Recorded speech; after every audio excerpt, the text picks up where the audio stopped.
Olá, muito boa tarde. Obrigada a você que nos assiste do Brasil, de fora do Brasil, de qualquer lugar do mundo. Obrigada pelo seu carinho, pela sua audiência, pelos recados que a gente sempre recebe através das nossas redes sociais. Eu estou esperando você nas redes sociais da emissora. Nós temos Instagram e Facebook passando aí para vocês e também o nosso site, que é o www.hittv.com.br. Através dele, você acompanha a nossa programação ao vivo. Estou te esperando sempre no meu Instagram, @jaquestefano, com um pouquinho dos bastidores do programa ao vivo e do meu dia a dia, uma maneira para a gente interagir.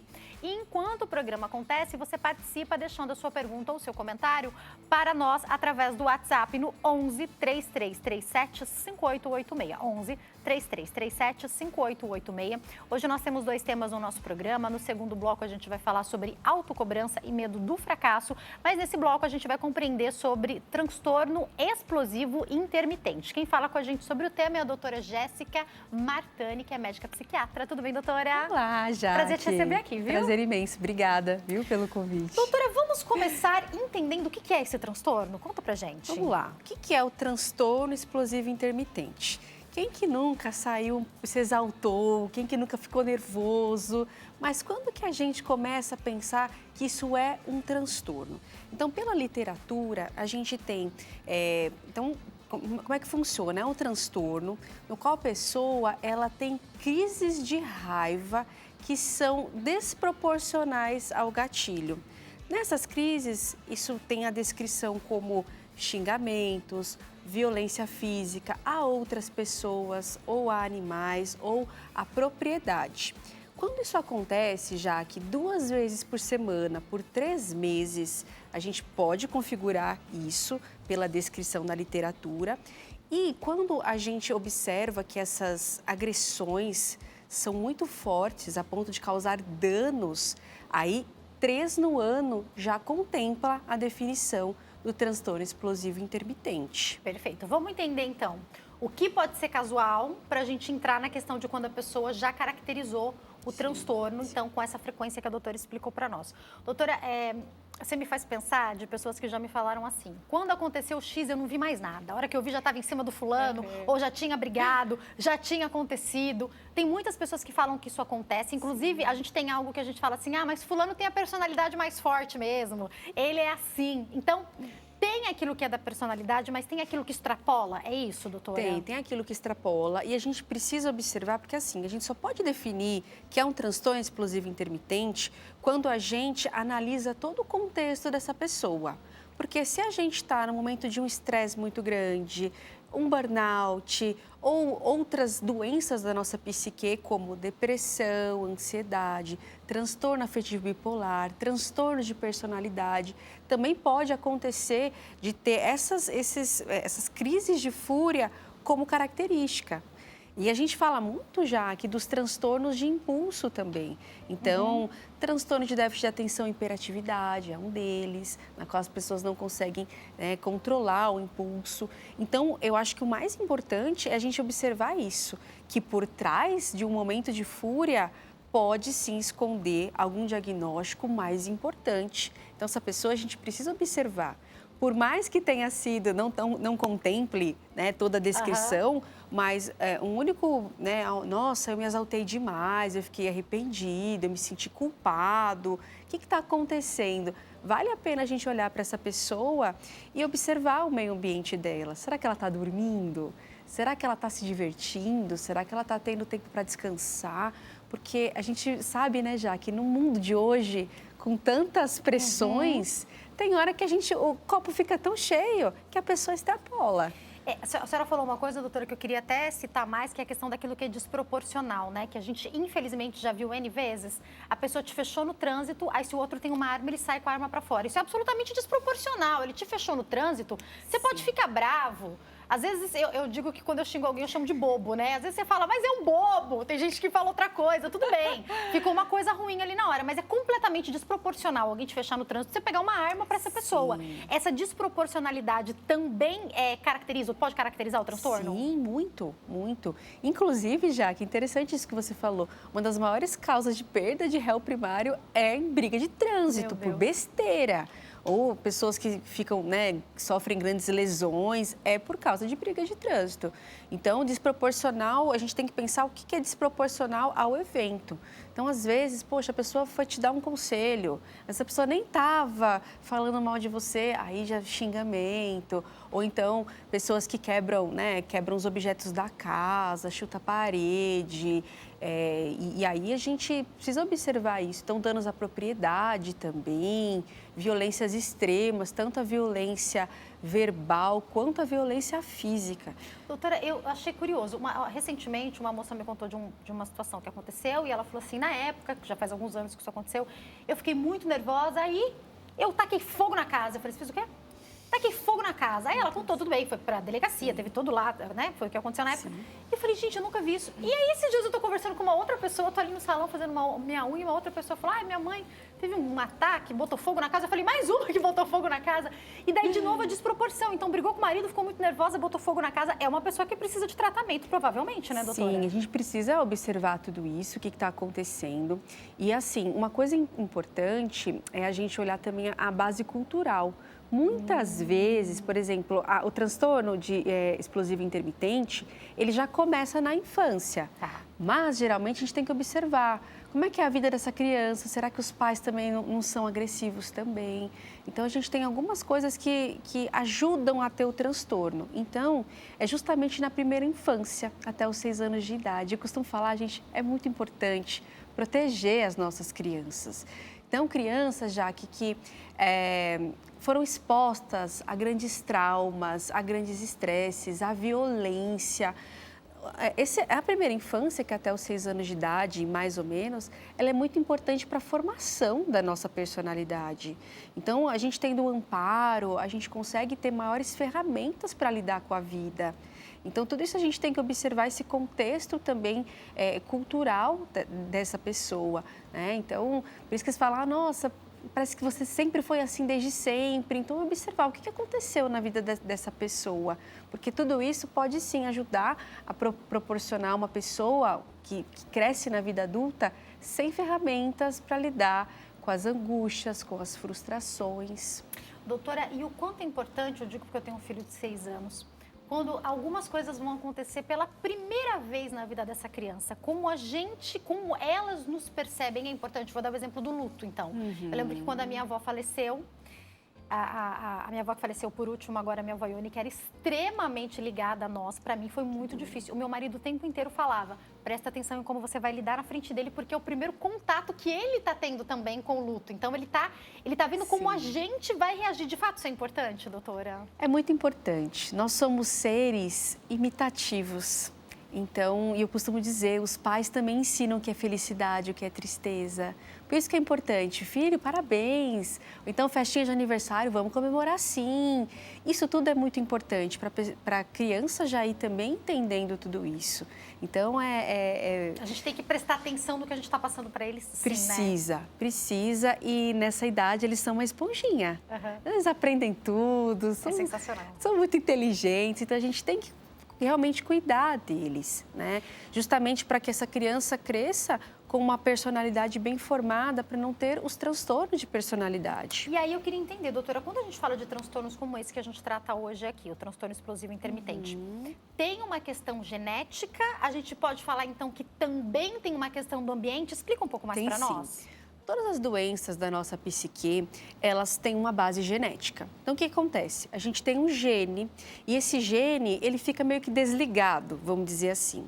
E aí, dependendo dos fatores ambientais e dos fatores também biológicos, por exemplo, né, doenças, ou então os fatores ambientais, estresse, uma criação também que você não teve amparo, ou até mesmo no dia a dia, né, o burnout e tudo mais, esses genes, eles podem se ligar, que é o que a gente chama, na teoria, da epigenética, que é o jeito com que esses genes, eles se expressam. Ele está ali, mas ele pode ser acionado ou não, é isso? Ele pode ser acionado ou não. Então, a epigenética, ela explica muito tudo isso. Então, sim, tem bases genéticas. Hoje a gente sabe, segundo aí as pesquisas, que pode ser que isso tudo seja genético e algumas áreas do cérebro, elas são diferentes. Por exemplo, a amígdala é uma região super importante no cérebro da gente. Ela que aciona o botãozinho de luta e fuga. começaram a observar que tem algumas pessoas que têm uma hipertrofia dessa amígdala, ou seja, um aumento dessa região cerebral, fazendo com que o quê? Seja mais fácil da gente ter uma hiperreatividade. E aí que é essa questão da hiperreatividade, uma coisinha de nada, taquicardia, falta de ar, sensação de nervoso, e quando viu, já foi. Outra questão são as vias da nossa impulsividade. Então, existem vias cerebrais que podem ser mais fortalecidas e outras mais enfraquecidas, né? Então, essa constatação é clínica, doutor, ou existem já exames hoje? É possível verificar isso por exames de imagem? Conta pra gente, fiquei curiosa. Não é possível, mas isso tudo são as pesquisas que eles fazem, até em cérebros pós-mortem, são a parte da neurociência. De maneira clínica, vocês conseguem, então, ter uma noção se pode ter alguma coisa a ver ou não, então, doutora, hoje? Não, porque muitas vezes a pessoa ela até pode ter uma estrutura cerebral de tal forma, mas se ela tem um amparo familiar, se ela tem, olha, filho, fica calmo, frustração acontece, isso né? pode ser filtrado, Não então. é assim. O jeito que essa pessoa... A questão do meio ambiente é muito importante. Olha o quanto isso pesa, né, doutora? Muito importante. E a gente que vive em São Paulo, é trânsito, é meta. Então, a gente fica... Então, pessoas até que não têm toda essa predisposição também pode ter os seus momentos de fúria, dependendo dessa pressão do E aí, eu meio até queria ambiente. perguntar sobre isso, doutora, porque se de um lado a gente tem as pessoas que falam mesmo na lata, que às vezes são mais explosivas, por outro lado, tem aqueles que não falam nada, que são super calmos, mas que, de repente, quando explodem, geralmente é absolutamente desproporcional, porque não é por aquele fato, é por aquilo que talvez carregaram por muito tempo. Fala sobre essa questão também. Com certeza. Então, muitas vezes, até por uma repressão de não falar, de não reclamar, essa pessoa também ela fica com as ferramentas para lidar com as coisas minimizadas, vamos dizer assim. Então, é muito comum aquela pessoa que não fala, não se expressa, não impõe limites, não fala quais são os limites, né? Não sabe dizer não. Aí vai aguentando tudo, chega uma hora que o copo, não é nem que o copo ele fica cheio, né? Ele derrama, ele transborda, ele explode, né? Literalmente. Literalmente. E aí, doutora, você citou uma coisa que também você falou dos animais, uma coisa que eu já ouvi pessoas falando também, você falou sobre o contexto, né? Às vezes essa mãe, esse pai, está muito cansado, está sobrecarregado com outros problemas que não necessariamente a criança, mas talvez também até a demanda, que quem tem filho sabe que é uma grande demanda, ainda mais no mundo em que, como você falou, mas e antigamente? Tá, mas é que hoje a gente tem trânsito, hoje a mulher também trabalha fora, hoje é outro contexto, não é o contexto de até rede social, internet, é competição do corpo com outra blogueira que você viu na rede social, é muita coisa. E aí, é muito estímulo, né? E aí, por que não bater? Por vários motivos, mas um deles é que talvez quando você deu o primeiro tapa, se você entra nesse momento, você perde a noção do que você está fazendo com o seu próprio filho, com o seu bichinho de estimação. Isso também pode acontecer, não pode, doutora? Sim, então é exatamente isso, né? Essa sobrecarga. Então, por isso que eu falo, a gente precisa, Jaque, cuidar da gente, porque todo mundo, dependendo da pressão, a gente pode se exaltar em algum momento. E aí depois vem a sensação de arrependimento, há pessoas que perdem o emprego, problemas nos relacionamentos, e isso é muito dolorido para o paciente. Eu vejo o paciente, doutora, eu não me aguento, eu não tenho paciência com nada, meu marido é um querido, esses dias eu briguei com meu filho é bebê, o que eu faço? Então, a gente vê um sofrimento muito grande dessa pessoa, então o transtorno explosivo intermitente, ele vem com esse sofrimento. É diferente de alguns transtornos de personalidade que a pessoa faz o que faz e não sente. Não, essa pessoa, ela sofre, ela fala, eu não gostaria de ser assim. Eu sei que não é para tanto, eu sei que eu deveria ser mais calma, mas eu não consigo.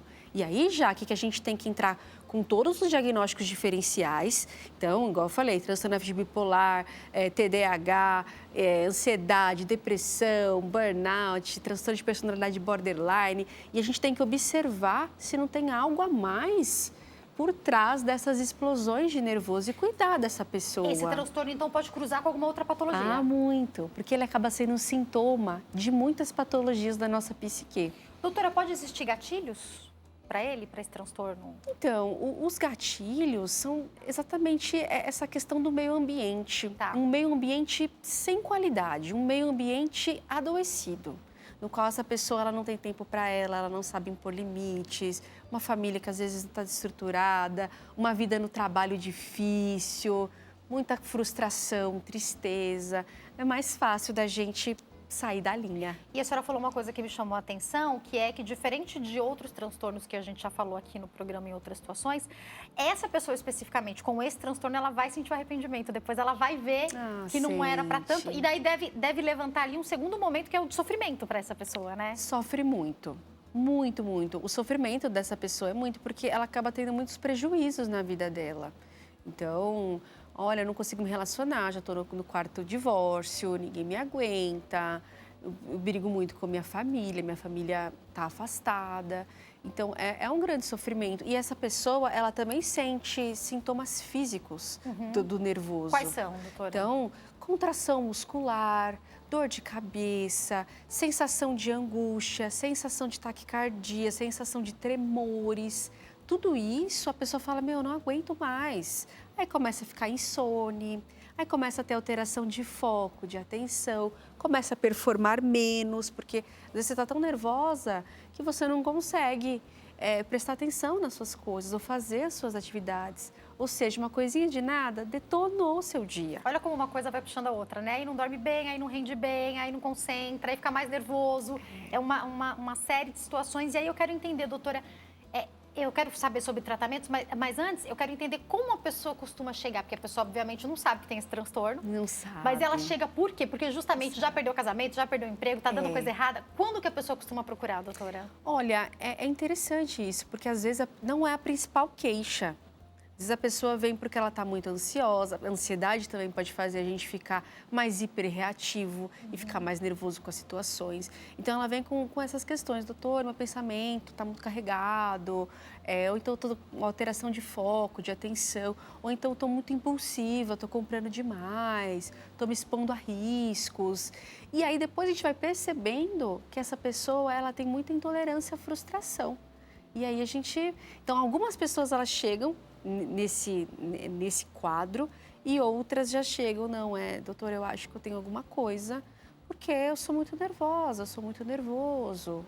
Quanto tempo para diagnóstico, mais ou menos, doutor? Em uma consulta é suficiente? Não é suficiente, não é. Depende muito, né, Jaque? Depende muito da estrutura com que esse paciente vem. Muitas vezes, o paciente, ele vem com outras nuvens na frente da gente. Tem que ir descascando, né? Você tem que ir descascando. Então, primeiro está depressivo, melhorando a depressão, aí vai começando a aparecer alguns sintomas, alguns traços de personalidade.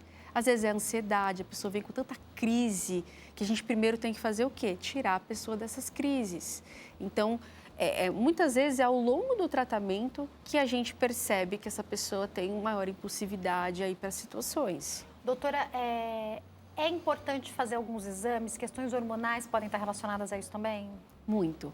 Questões hormonais, medicamentos que a pessoa utiliza, outras doenças neuronais, doenças endócrinas, que são as dos hormônios.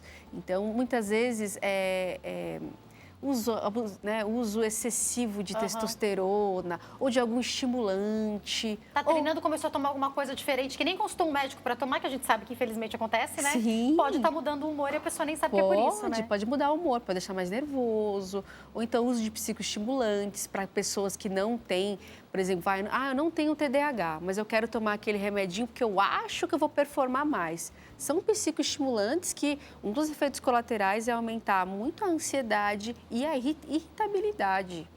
Então, a gente precisa olhar tudo isso, precisa fazer exames. Então, exames hormonais, nutricionais, vitaminas, a gente precisa estar olhando tudo isso. E aí que é muito importante o médico fazer um bom histórico. Então, que medicamento que você está tomando, como é que foi a história da sua família. Isso tudo são questões importantes que a gente precisa. Não dá para ser uma consulta rápida, né, doutora? Não é uma consulta rápida. Você falou uma coisa que é interessante, na hora que você fala do estimulante.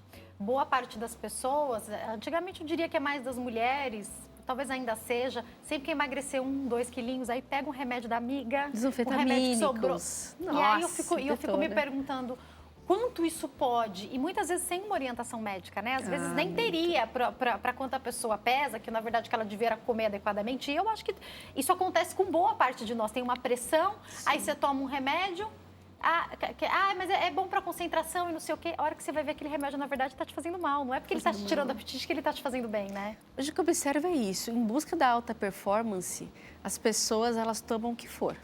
Agora, por exemplo, olha, você está com uma alteração, uma depressão, ansiedade, vá buscar ajuda. Aí não busca. Ai, não quero ficar dependente de remédio. Então assim, é difícil. Eu estava até comentando que muitas vezes o maior inimigo do paciente é ele mesmo. Porque é ele que não quer passar no médico especialista, é ele que não quer tomar medicação. Ainda tem preconceito contra, principalmente contra o psiquiatra? Demais. Eu costumo dizer que eles vão em tudo antes, vai no mágico, vai em qualquer, mas a gente é o último. Isso demora muito e isso é muito prejudicial. E quanto tempo sofrendo, né? Até chegar no médico certo, na pessoa certa, né? Você sabe, Jaque, que a média dos brasileiros buscarem ajuda para depressão é em média de 3 a 5 anos. Agora você imagine, 3 anos vivendo mal, chorando, não tendo vontade de viver, de fazer as coisas. Gente, isso não é normal, isso não é a vida, não é normal viver dessa forma. Então, a gente precisa, sim, buscar ajuda médica. Doutora, e para esse tratamento especificamente, tem medicação? Vai ser importante fazer uma terapia também? Qual a indicação? Sim. O tratamento ele é multidisciplinar. Então, eu costumo dizer assim, que a gente precisa cuidar desse meio ambiente. Então, estratégias como uma boa alimentação, exercícios físicos, práticas meditativas, algum hobby que essa pessoa libere essa energia e a psicoterapia. Então, isso é muito importante para entender. Às vezes, tem questões subconscientes, que aquela pessoa, ela significa aquele estímulo como um estímulo ameaçador. Então, eu costumo dizer, Jaque, que o autoconhecimento é empoderamento. Então, a gente se conhecendo, a gente vai criando novas estratégias, novas ferramentas. Então, a parte ambiental, ela é importante e a gente tem a parte biológica. Porque muitas vezes não adianta, ai, doutora, eu quero pensar positivo, estou escutando lá umas palavras, mas eu não sinto nada. Por quê? Porque até os sentimentos, eles são feitos de uma matéria-prima, que são os neurotransmissores cerebrais. Então, serotonina, dopamina, glutamato. Então, a gente precisa, sim, muitas vezes repor isso para que aquela pessoa consiga. Porque é justamente como eu falo, a pessoa fala, nossa, mas eu não devia estar assim, eu não queria estar assim, por que eu não consigo? Porque falta também a matéria-prima. O que atrapalha, então, no autocontrole, sem essa matéria-prima. Sim, e aí a gente faz um uso, sim, de medicações antidepressivas, muitas vezes estabilizadores do humor, para impedir que essa pessoa fique nesses altos e baixos. Aí varia, é muito personalizado. Vai ser para cada indivíduo mesmo, né? Porque, como você falou, vai ter cada um histórico, né? Doutora, eu caminho para o fim do nosso bate-papo, infelizmente. Já vou deixar aqui o seu Instagram, que é doutora abreviado, tá? DRA.Jéssica Martani. Tá passando direitinho para vocês. Me siga lá. Por favor, siga lá, doutora. Eu vou me preparar para dar um recadinho, mas eu queria bater num ponto aqui que eu acho muito importante. Enquanto eu te vejo falando com tanta doçura e com tanto amor sobre o tema, eu sei que é um privilégio poder encontrar um médico que vai te ouvir com calma. Quando a gente fala de muitas pessoas que dependem do Sistema Único de Saúde, outro dia eu conversava com uma médica que falou, Jaque, de um convênio especificamente, ela falou, eles me dão 15 minutos com cada paciente. Como que eu fico 15 minutos com o paciente? Eu estouro todo dia o meu horário, porque eu não tenho como nem diagnosticar, ela falou, algumas situações, em 15 minutos. E fico imaginando como que é isso no SUS. Às vezes, foi num médico, não teve a atenção. A gente sabe que mesmo no SUS existem médicos excelentes. Procure outro médico, ser ouvido por esse médico, porque procurar um psiquiatra já é romper uma barreira, né? Já é uma vitória. Já é uma vitória. De repente, você não foi bem ouvido, procure outro. Acho que esse primeiro contato, ele é muito importante para o paciente, não é? Enquanto a senhora responde, eu me preparo para dar um recadinho, por favor. Sim. O primeiro contato, ele é super importante. A gente precisa ter um médico que realmente te acolha, te ouça, entender que o começo do tratamento, ele não é fácil. Geralmente, o primeiro mês, quando o médico ele orienta uma medicação, exige essa adaptação. Então, muitas vezes a pessoa pode ir sentindo. Mas é isso, busquem ajuda médica, é sempre importante a gente cuidar da nossa mente.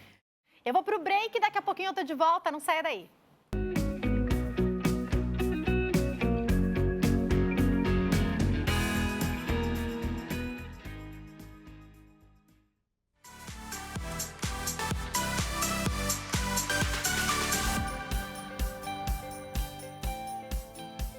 O nosso programa está de volta. Convido você a participar das nossas redes sociais, o Instagram, @nosso programa, e a fanpage, facebook.com/nosso PGM. Enquanto o programa acontece, você envia o seu WhatsApp para 11 3337 5886 para fazer a sua pergunta. A gente fala nesse bloco sobre autocobrança e medo do fracasso. Quem fala conosco sobre esse tema é o Dr. Gabriel Pérez, que é psicólogo especialista em terapia comportamental. Tudo bem, doutor? Tudo Boa bem, tarde. boa tarde. Prazer te receber aqui, viu? Prazer é meu. Doutor, eu quero já começar entendendo. Existem pessoas que se cobram mais do que outras? Muito. O que acontece? As pessoas, elas perdem um pouco o filtro naquilo que elas precisam fazer. E elas acabam se cobrando mais do que deveria. Às vezes pelo modelo que aprendeu, porque hoje a gente vive numa sociedade que a gente não aprendeu o modelo de tentativa e erro. Que é o modelo de aprendizagem. Eu vou fazer, vou tentar, vou errar, vou tentar de novo, vou aprender com o meu erro e vou continuar tentando. As pessoas querem acertar de primeira. E aí, quando não consegue ou quando vem alguma dificuldade, acaba se cobrando mais, se puxando, querendo entregar mais. E às vezes ela não está pronta para entregar. Ela precisa passar pelas experiências. E é onde ela se frustra, onde dá vários problemas. Chega da depressão, ansiedade, conflitos emocionais, porque elas não conseguem dar esse passo. Simplesmente entender que eu preciso puxar o freio e seguir o processo.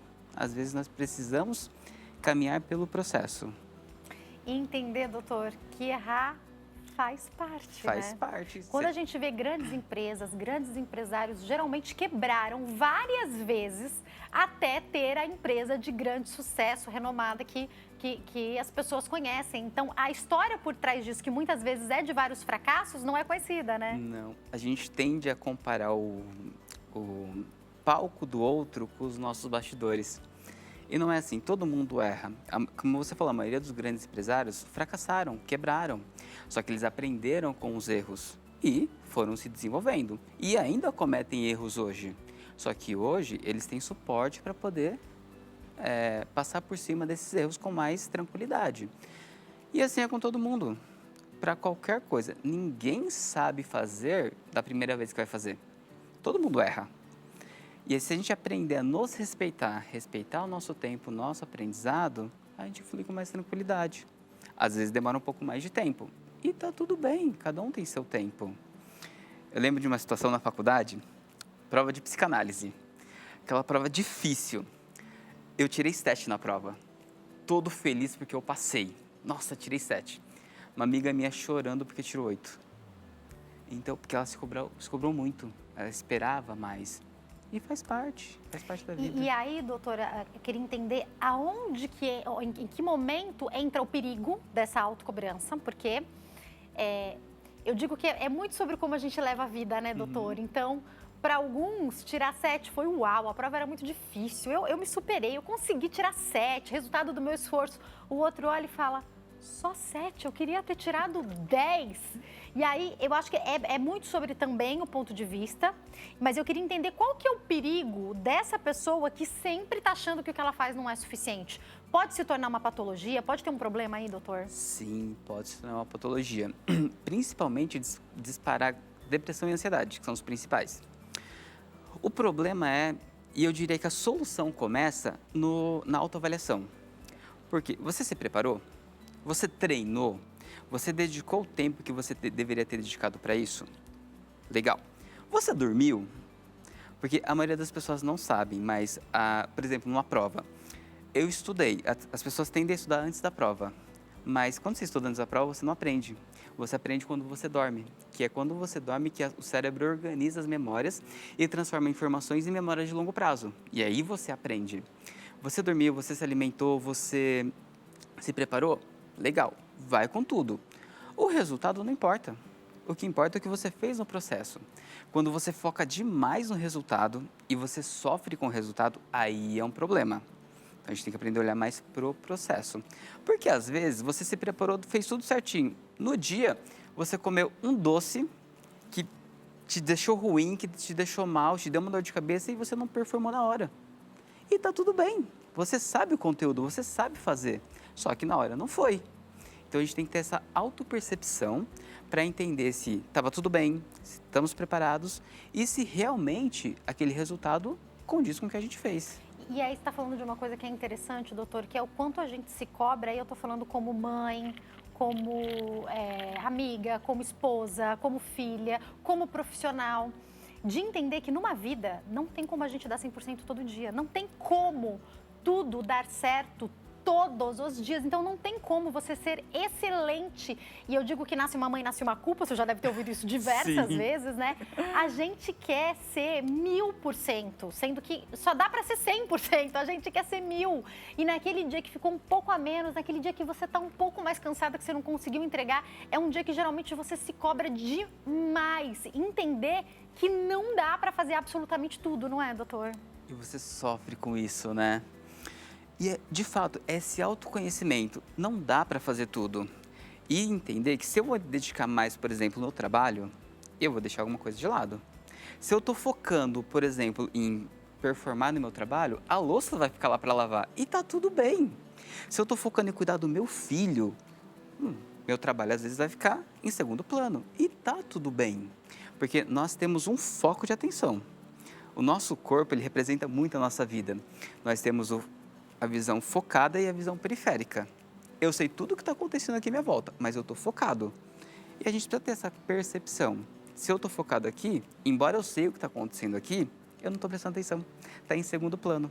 Se acontecer alguma coisa urgente aqui, eu olho para cá. É natural, é instinto. E está tudo bem. Então, aprender isso que vai deixar a vida bem mais leve. Agora, doutor, eu vejo que existe uma diferença muito grande entre os jovens de hoje, que inclusive têm uma grande dificuldade com frustração, em boa parte deles, com a nossa geração, que foi criada de uma outra maneira. Não que a gente não se cobre, a gente se cobra, mas acho que há uma diferença entre medo de fracasso e não saber lidar absolutamente em nada com a frustração. Fala um pouco sobre essa diferença.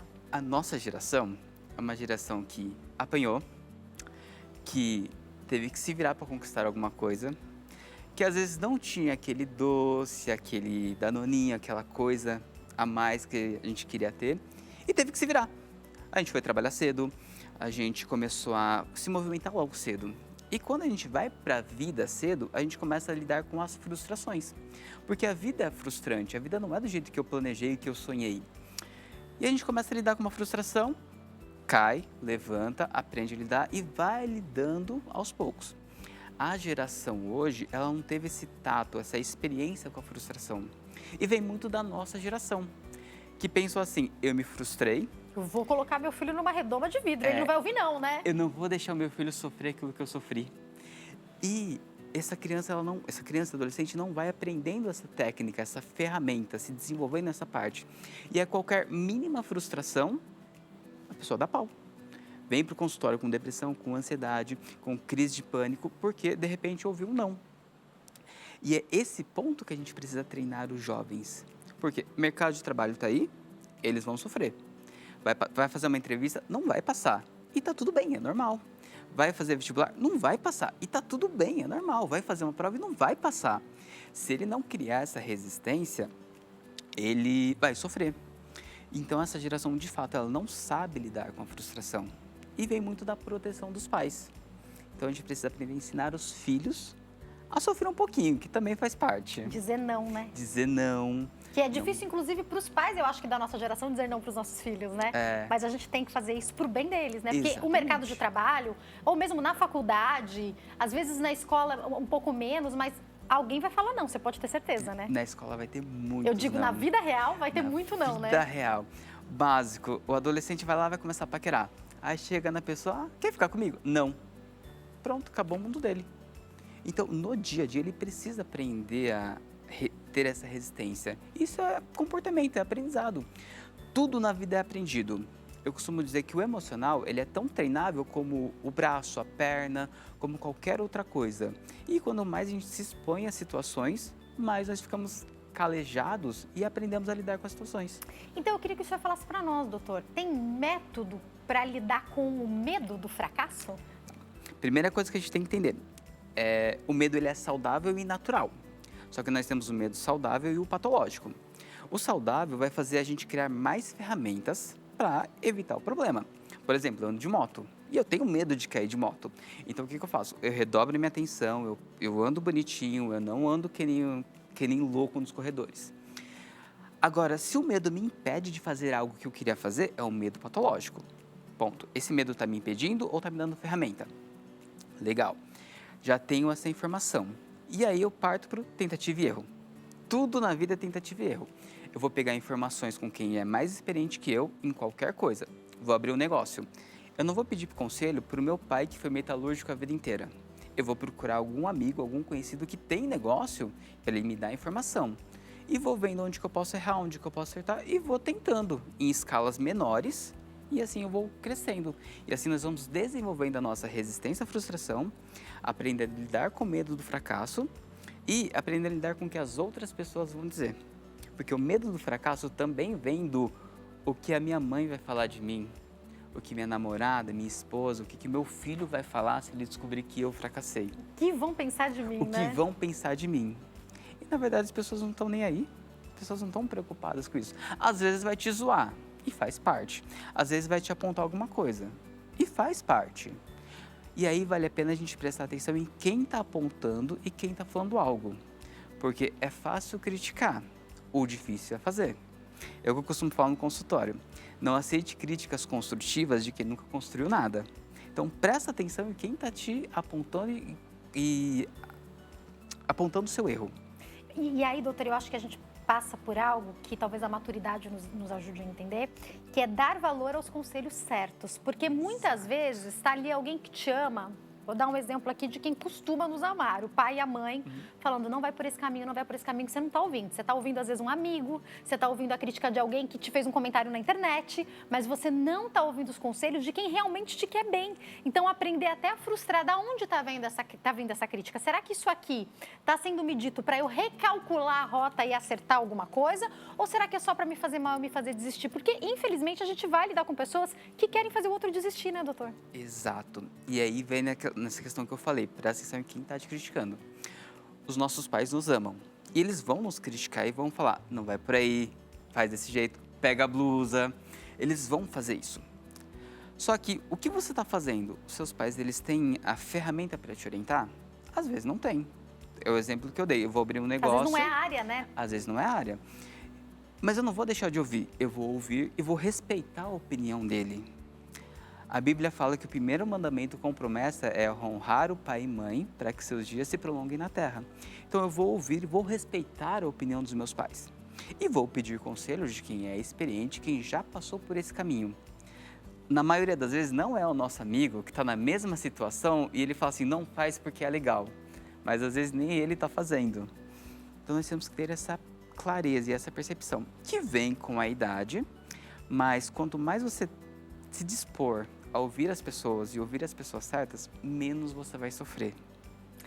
O senhor me faz lembrar, doutor, de uma situação que outro dia eu estava conversando com os meus pais. Às vezes meu pai até fala, não me pergunte isso aí não, que para isso aí, às vezes a gente quer trocar de carro, quer fazer uma coisa um pouco mais ousada. Meu pai fala, não me pergunte isso aí não, porque para mim tudo tem que ser comprado à vista, tem que guardar o máximo dinheiro que puder. Então, esse conselho aí o pai não vai poder te dar, porque o pai é mais tradicional nisso aí. Então, até entender isso, porque é lógico que quando o meu pai fala, nunca compre um carro parcelado, ele quer poupar a gente de uma futura, de um futuro problema, né, de uma futura frustração. Só que ele também entende que hoje no mundo talvez seja necessário. Então ele fala, olha, essa parte aí o pai não vai poder ajudar, que o conselho que o pai vai dar vai ser nunca faça nada. Então, até entender também em que momento os pais estão, honrá-los, entendendo que é muito bom quando eu vejo assim, até o conselho que o meu pai me dá às vezes é não me ouça nisso, porque nisso aqui eu faria de fato diferente, como na maioria dos outros conselhos que ele me dá, filha, faça desse jeito, que eu já andei por esse caminho e eu já sei o que dá certo e o que dá errado, é isso, né? E você percebe como que tem pessoas que se dispõem a aprender e outras pessoas que não. O seu pai já te deu um conselho, ó, se fosse eu faria por aqui, mas não me escuta. Isso é maturidade, porque tem pais que falam, não faz. Pronto, acabou. Às vezes nem explico por que não é para fazer. Mas você fala, mas eu quero tanto, pai, não faz. E aí você se frustra. E o pai se frustra também porque não sabe como te orientar. Ele já matou a charada, falou, procura alguém que vai te dar uma orientação melhor do que eu. Porque eu chego até aqui. Se eu for fazer, eu vou fazer aqui. mas eu te deixo aberto para procurar novas informações. Perfeito, isso é maturidade. E eu acho que o melhor da criação dos filhos é isso. Outro dia eu até comentei aqui que a gente cria filhos, aí eu digo não só o filho que a gente cria como os filhos espirituais, as pessoas que a gente auxilia, os estagiários que a gente tem, para serem maiores que nós. Então, vai chegar realmente uma hora que a gente vai falar, agora eu não sei. Então, por exemplo, o meu filho está numa escola que é bilíngue. Vai chegar uma hora, certamente, que ele vai me perguntar uma lição de inglês e eu vou falar, até aqui, a mamãe daqui para frente já não consegue mais ir. E olha a informação que você está passando para o seu filho. Eu sou falho. Eu também cometo meus erros. E tá tudo bem que você vai cometer os seus erros. Quando os filhos têm os modelos dos pais que também erram e que eles estão bem com os erros, eles vão aprendendo que tá tudo bem errar. Em Tá algum tudo bem momento ter a gente limite. vai, né? Exatamente. E faz parte. E aí, doutor, eu queria que você falasse para nós, quando a gente chega diante de um grande desafio, então a gente tem o medo patológico, como o senhor falou, mas tem aquele medo que é de todos nós, que todo mundo tem diante de uma situação desafiadora. Então, uma prova importante, uma troca de emprego, um primeiro dia na escola, que para as crianças é tão importante, e para os pais também, porque quando meu filho mudou de escola agora, que ele foi para o primeiro ano, eu fiquei com o coração na mão também, é uma insegurança, uma preocupação grande. Então, esses desafios não vão parar de acontecer nunca na nossa vida. Se não for agora com a gente, eu digo eu que já passei por muitos desafios adulta, começo a passar por cada um dos desafios do meu filho, com ele, assim como os meus pais até hoje passam comigo. É um medo grande. O que eu posso fazer para amenizar, para conseguir enfrentar, para esse medo não fazer com que eu deixe de tentar por causa dele? Primeira coisa é pensar no que você pode fazer para evitar os problemas, certo? Meu filho vai ir na escola. Primeiro dia, a gente não sabe quem chora mais, se é a criança ou a mãe ou o pai, né? Então, o que você faz? Respira fundo e vai sabendo que você vai lidar. Conseguir as ferramentas para poder lidar. Segundo ponto, respire. Use técnicas de respiração. Puxa o ar, segura um pouco, solta devagar, porque isso vai abaixando a ansiedade. Porque o nosso medo é daquilo que pode acontecer. E 80% do que pode acontecer não acontece.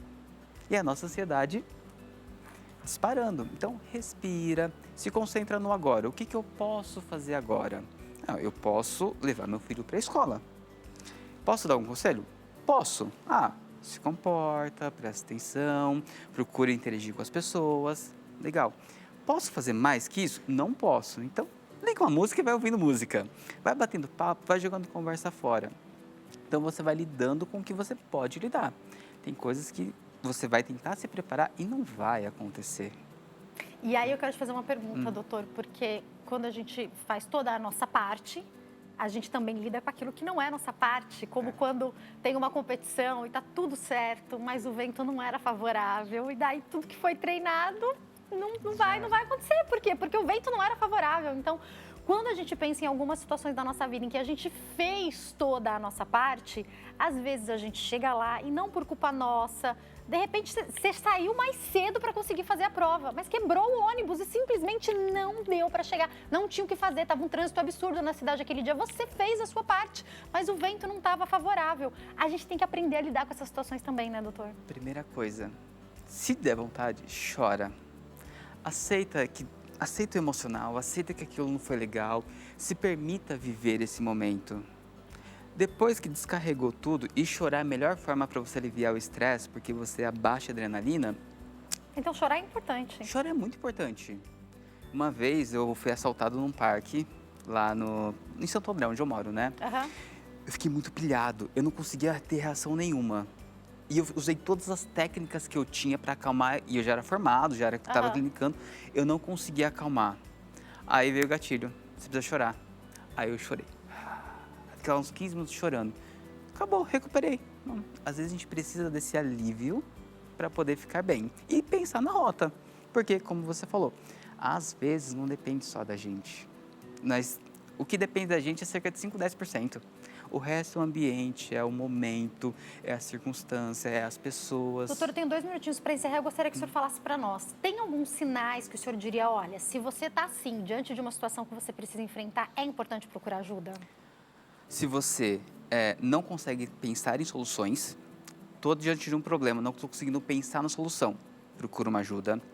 Se você está ouvindo muito o que todo mundo está falando, você está com um problema, tem vários conselhos, você tem que ouvir todo mundo, procura uma orientação especializada. Se você sente que você trava, que você não consegue agir, às vezes fica até travado fisicamente, procure ajuda. São alguns sintomas de que não tá legal, tá? Às vezes você vai procurar ajuda só para uma pequena orientação e tá tudo bem. E vai conseguir seguir, né? E vai conseguir seguir. Ó, para quem quiser entrar em contato, eu vou deixar o Instagram do doutor, que é @terapeuta.gabriel.peres, e tem também o WhatsApp, que é o 11 97481 0264, passando aí para vocês. Doutor, mais uma vez, obrigada, viu? Eu que Volte sempre, agradeço. prazer te receber aqui. Obrigada pelo seu carinho, pela sua audiência. Até amanhã, se Deus quiser. Tchau, tchau.